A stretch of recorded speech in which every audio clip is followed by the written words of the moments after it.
ഉൽപ്പത്തി 16:13. എന്നാറെ അവൾ, എന്നെ കാണുന്നവനെ ഞാൻ ഇവിടെയും കണ്ടുവോ എന്ന് പറഞ്ഞു. ഹാഗാർ സാറായിയുടെ കാഠിന്യം സഹിക്കവയ്യാതെ അവരെ വിട്ട് ഓടിപ്പോയി. മരുഭൂമിയിൽ അവൾ ഒരു നീരുറവിൻ്റെ അരികത്തിരിക്കുമ്പോൾ യഹോവയുടെ ദൂതൻ അവളെ കാണുകയും യജമാനത്തിയുടെ അടുക്കൽ മടങ്ങിച്ചെന്ന് അവൾക്ക് കീഴടങ്ങിയിരിപ്പാനും കൽപ്പിച്ചു. യഹോവ അവളുടെ ഭാവിയെക്കുറിച്ചും അവൾക്ക് ലഭിക്കുവാൻ പോകുന്ന തലമുറയെക്കുറിച്ചുമൊക്കെ ഹാഗാറിനോട് പറഞ്ഞു. അപ്പോൾ അവൾ പറഞ്ഞതാണ്, എന്നെ കാണുന്നവനെ ഞാൻ ഇവിടെയും കണ്ടുവോ എന്ന്. ഹാഗാറിനൊരു കാര്യം അറിയാമായിരുന്നു, തന്നെ കാണുന്നൊരു ദൈവമുണ്ട് എന്ന്. താൻ ദാസിയായതും അബ്രഹാമിൻ്റെ കുഞ്ഞിനെ ഉദരത്തിൽ വഹിക്കുന്നതുമൊക്കെ അറിയുന്നൊരു ദൈവം, സാറായിയുടെ കാഠിന്യത്തെ കണ്ട ദൈവം, അവളുടെ ഹൃദയവ്യഥയെ അറിഞ്ഞ ദൈവം, തൻ്റെ യജമാനൻ്റെ ദൈവത്തെ അവളും അറിഞ്ഞിരുന്നു. നമ്മൾ കടന്നു പോകുന്നത് ഏതു ജീവിത സാഹചര്യമാണെങ്കിലും അതറിയുന്നൊരു ദൈവം, നമ്മുടെ ഹൃദയത്തിൻ്റെ വേദന നിലവിളി അറിയുന്നൊരു ദൈവം, നമ്മുടെ ഉഴൽച്ചകൾ അറിയുന്ന ദൈവം.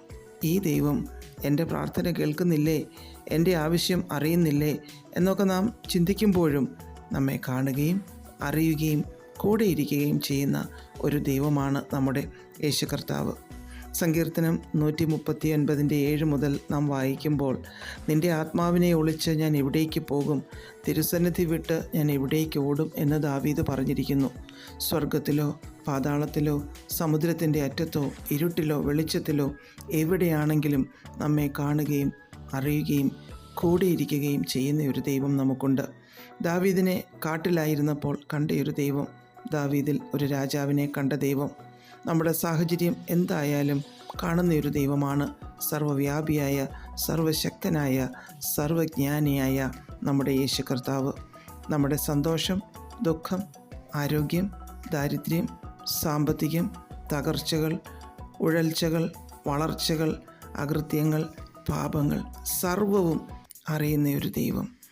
ഈ ദൈവത്തിൻ്റെ കണ്ണിനെ മറച്ച് നമുക്കൊരു ജീവിതമില്ല.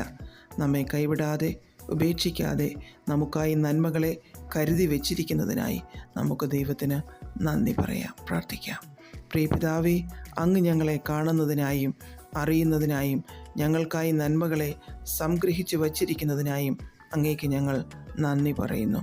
യേശുക്രിസ്തുവിൻ്റെ നാമത്തിൽ ആമേൻ. God bless us all.